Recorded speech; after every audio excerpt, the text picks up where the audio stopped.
ముందు విపరీతమైనటువంటి కోపం, విపరీతమైన కోపం. ఇప్పుడు కోపము, అందుకే వాక్యం తెలియపరుస్తున్నటువంటి మాట, కోపము మనిషిని ఏం చేస్తుందంటే పాడు చేస్తుంది. ఈ కోపంలో చేయకూడనటువంటి పనులు, ఈ కోపంలో మాట్లాడనటువంటి కూడని మాటలు మాట్లాడుతున్న బట్టి కుటుంబాలలో ఏం కలుగుతుందంటే చిచ్చు పెట్టేటటువంటి వాడిగా, భేదాలు కలిగించేటువంటి వాడిగా ఉంటాడు సార్. కోపము మనిషిని ఏం చేస్తుందంటే పాడు చేసేటువంటిదిగా ఉండదు. అందరూ కూర్చున్నాం. యేసు మహారాజు ఒక రోజునట ఒక తండ్రి విలువైనటువంటి కారును తీసుకొని వచ్చాడు, గ్యారేజ్ లో పెట్టాడు. ఆయన బయటకు వెళ్ళాలని చెప్పేసి వీకెండ్ లో కారును తుడుస్తున్నాడు. కారును తుడుస్తున్నప్పుడు ఇతడు బాగా నీళ్లు పోసి సర్పేసి బాగా కారును శుభ్రం చేస్తున్నాడు.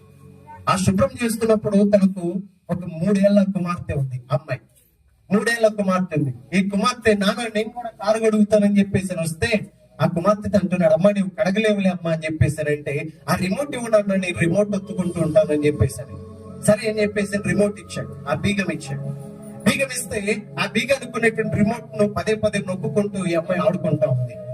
కాసేపు ఆగేసరికి ఆ సౌండ్ చేయటం ఆపేసి ఆ కుమార్తె అటువైపు వెళ్ళి, తండ్రి ఇటువైపు కారు శుభ్రం చేస్తుంటే కుమార్తె అటువైపు వెళ్ళి ఏం చేస్తా ఉందంటే కారులో బీగంతో గీతలు పెడతా ఉంది.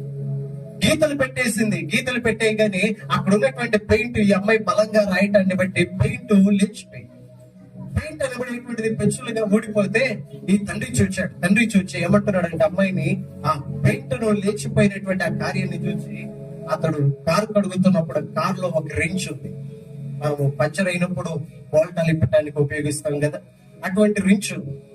ఆ రెంచ్ తీసుకొని కోపంతో అమ్మాయికి వేసేసాడు. విసిరితే అది నేరుగా వెళ్ళి కుమార్తెకు తలకు తగిలితే రక్తస్రావం జరిగితే వెంటనే తన తప్పు తెలుసుకున్నాడు. హాస్పిటల్ గదివే కారులో తీసుకువెళ్ళాడు. కానీ మార్గ మధ్యంలో ఏమైపోయిందంటే తన కుమార్తెను కారణం ఏంటో తెలుసా? కోపం. ఒక వస్తువు మీద ఎక్కువగా ప్రేమను పెంచుకున్నాడు, కానీ ఇదిగో తన రక్తంలో పెంచుకో పుట్టినటువంటి బిడ్డ మీద కోపాన్ని అణుచుకోలేదు, ప్రేమను తగ్గించుకున్నాడు. అందుకని కోపం మనుషులను ఏం చేస్తుందంటే పాడు చేస్తారు. ఎంతటి బంధమునైనా, ఎన్ని సంవత్సరాల నుంచి ప్రతిష్టంగా ఉన్న బంధమునైనా కూడా కోపం ఏం చేస్తుందంటే పాడు చేస్తుంది. కోపం పాడు చేయటం ఏంటంటే కోపములో నుండి వచ్చేటటువంటి ప్రతి మాట మనిషిని ఏం చేస్తుందంటే దుఃఖపరుస్తుంది.